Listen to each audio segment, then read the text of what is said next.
Welcome back to the Talking Hedge. I'm Josh Kincaid, and this is your Cannabis Business Podcast. Today, we're going to be talking about pulmonary disease as it's related to vaping, some lung-related issues. On the line with us is Dan Kimmis, our CBD correspondent for Good CBD Products. Well, so 5 dead in the U.S. from vaping-related lung disease. So this Yahoo Finance article says that 5 people have died in the U.S. after vaping. So as of Friday, the outbreak has sickened hundreds with severe pulmonary disease and left hundreds of teens in induced comas. I'm not sure why they just laid out teens there, teenagers, but I'm sure there's other people outside of teenagers. So the article goes on to say that they have no single substance been found. However, in New York, they're now focusing on black market cannabis vaping products. They say e-cigarettes, but cannabis products containing vitamin E oil. So on Friday, local health authorities in California and Minnesota announced that the vaping-related deaths of 2 individuals, both older and in relatively poor health, and at least one of whom used products containing THC. There's now 450 possible cases of pulmonary illnesses associated with vaping, more than double the figure reported last week. And there is a pulmonologist, is that right? Pulmonologist in North Carolina that said that her patients that she examined had non-infectious pneumonia known as lipoid pneumonia, which can occur when either oils or lipids containing substances enter the lungs. And so I want to focus on this article, but I also want to pose the question: wax, dabbing oil, dabbing lipids, how is that any different than vitamin E acetate or vitamin E oil? I know that's a question beyond us to answer. I'm asking the individuals listening on the podcast what their opinions are, personally and professionally. Vitamin E acetate is commonly available nutritional supplement taken orally or applied to the skin, but is harmful when inhaled. So I think there's a lot of ignorance when people are just throwing some products together, and this is the issue. First, what a sad moment in our industry, right? And then, so it's Dan. For what it's worth, I'm in the field. I spent last night with 2 criminologists, actually, and then, so criminologists do essentially forensic review of crime stuff. And one of the things we were doing is essentially applying their science at this problem and looking at where could where did this come from? This has been, people have been vaping a lot for 5 years, right? And then all of a sudden, a bolt out of the blue, right as the industry is coming on to be regulated, a serious, again, an absolute crisis within the industry. And so it was interesting because when you look at how broad the case, the cases and the people being injured, how broad that swath is across our society, it would almost seem as though somebody who was making something that you would use to emulsify THC or CBD got like a bad batch into distribution or something. I mean, again, it's still an open question. There's a lot to be figured out. But my gosh, when you look at how many people are affected and how gravely they are affected, it is, it makes my heart hurt. It is unfortunate. I don't think it's malicious. I think it's just ignorance. So the FDA acting administrator said that the agency was aware of the reports, but no one substance, including vitamin E acetate, has been identified in all of the samples tested. So we don't know what it is, and it's not just vitamin E. We don't know. I mean, there's people in Minnesota and California that don't have the same issues as New York, and there's people in comas. There's lung damage. People that did survive. Permanent lung damage, dude. Permanent Crazy. lung damage. Yeah. I flipped you an article from USA Today this morning that literally says, "Look, don't vape. Stop vaping." And again, I feel crass and rude when I go to the numbers, but I have to go to the numbers for a minute. If you're a vape company, this is an existential crisis right now. Okay, if you're a vape company, this is, how do you survive people, again, certainly there are going to be some people who never hear the noise.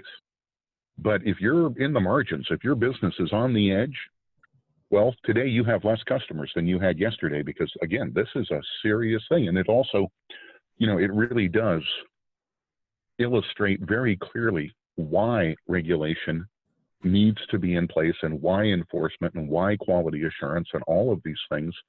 My gosh, there are things worse than death, and lung damage at a young age. My gosh, what a terrible thing to have happen. A lot of these people are initially being misdiagnosed as having bronchitis or a viral infection. I'm prone to bronchitis. I don't know why. Fluids stay in my lungs more. This is even before I was a smoker in high school. I would get bronchitis very easily, and so getting kind of that stuff out of your system it takes longer for me. So just anybody out there who has those symptoms, look into it. I've always been concerned about heavy dabbers. We have a millennial associate or kid that we know in the industry dabs a lot, and I'm concerned. He has a child of his own, and he's a kid and dabs a lot and coughs uncontrollably. Me and you have both just looked at him like, whoa, what is happening? Yep. And I've been concerned for his health, his livelihood. You just look at him and you just have to ask yourself, like, how long can you do that and survive, literally? And not even knowing that wax and lipids cause pulmonary issues. I'm now even more concerned for him. And it's probably going to limit I don't really dab as much as I did in 2016. But I'm probably going to do it a lot less now until I can get some information. And so here's another article on Benzinga about how to tell if your vape cartridge is safe and not counterfeit. So the article goes in to say that there's serious health consequences, obviously, with vaping technology in the e-cigarette industry. And there's young people that have some issues that we just covered. In Illinois, there's hospitalization issues. Somebody died in August. It's a public health crisis, like you mentioned, Dan. And so it's trendy. It's popular. Vaping is like one of the number one, number two products sold in every single state out there. And so what's in your vape cartridge? We just had a panel with Jim Macoso of Lucid Oils and Lucid Lab Groups at the World Trade Center. Answered a lot of these questions. Is it safe? Is it GRAS generally recognized as safe? We talked about, is it a dichotomy to say that rosin is a solventless product? And so maybe rosin isn't even that safe because even though it doesn't have CO2 or butane or any of these other products, maybe it's just the lipids or wax that's going to cause some issues. Well, this is the thing, right? Is first, I don't want to be part of a rumor mill.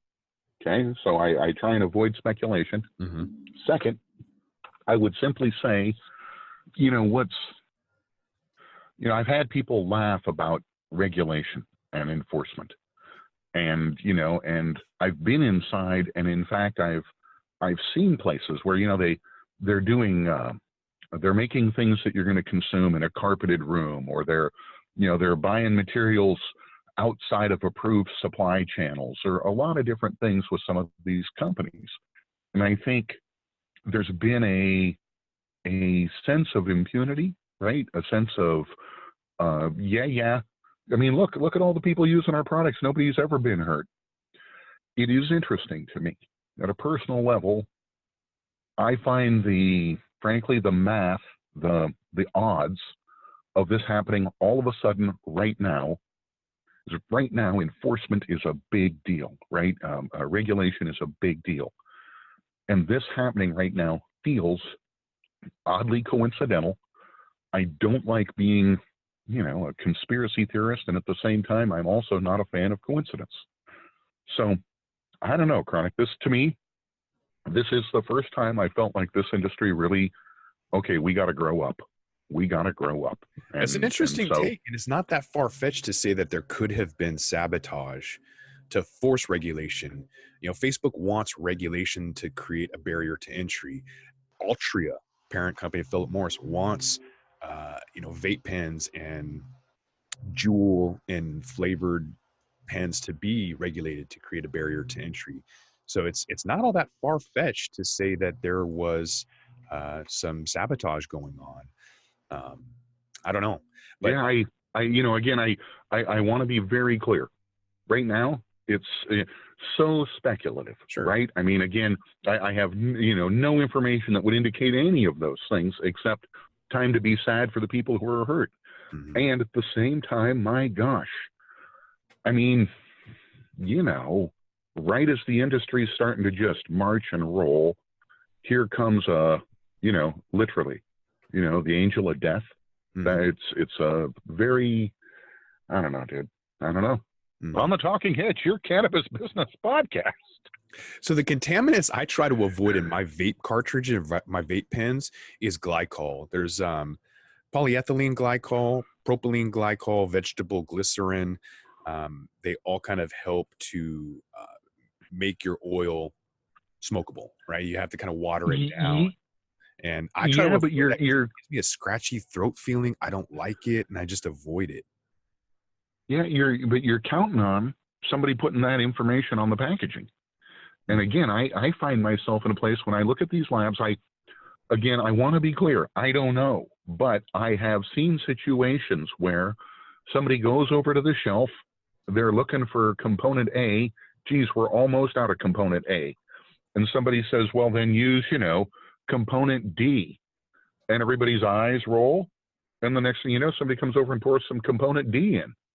A lot of these labs, a lot of these production facilities, they're on point. They know exactly what they're doing. There are still, in the margin, quite a few that don't. And again, this is the thing. I mean, it's not meant to be flippant when I say, yeah, it's all fun and games until somebody's crippled or dead. And then all of a sudden it's like, oh, yeah, we probably should have got a, certified and trained and richly educated tech crew instead of our homies. I mean, again, what a sad moment.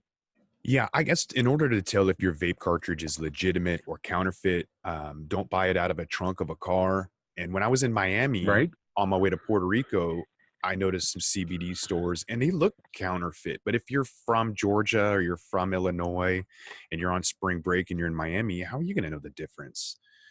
So I would just avoid it. I don't even go to the Rite Aid or Bartell's or CVS, Walgreens. I don't buy any of those CBD products. They're not regulated. Yeah, but they're not tested. But again, well, yeah, but I mean, if you can't buy from the big stores and you can't buy from the guy in the trunk of his car, I mean, it's one of these things where it's like, theoretically it all makes sense, but in practice, it's like, no, I got to have someplace I can trust, and I got to be able to read the package and know. And the only way that's going to happen is, again, through that heavy-handed, heavy boot of regulation and enforcement. And this is where, again, I find myself literally, this incident has created a condition set where I find myself over in the, send in the guys with the clipboards. I can't be alone in that. I got to think there's a whole lot of people out there who, it's like a mic drop moment where you're like, what? A 23-year-old kid is in the hospital for a very long time with permanent lung damage. Somebody better fix this industry. I don't know, man. The timing is just so interesting. Very much so. We're going to have Tom Howard on the podcast a little bit later on today. He's an attorney in Illinois and host of Cannabis Legalization News. We're going to chat about a couple of things, Illinois' application how-to, as well as the top 5 cannabis industry scandals. I have no doubt we'll be talking about this topic later on today. Yep. We'll post that either today or tomorrow. So stay tuned. With that, we're going to roll this one up. I'm Josh Kincaid. This is The Talking Hedge. Don't forget to like, share, and subscribe, or don't, and I'm out.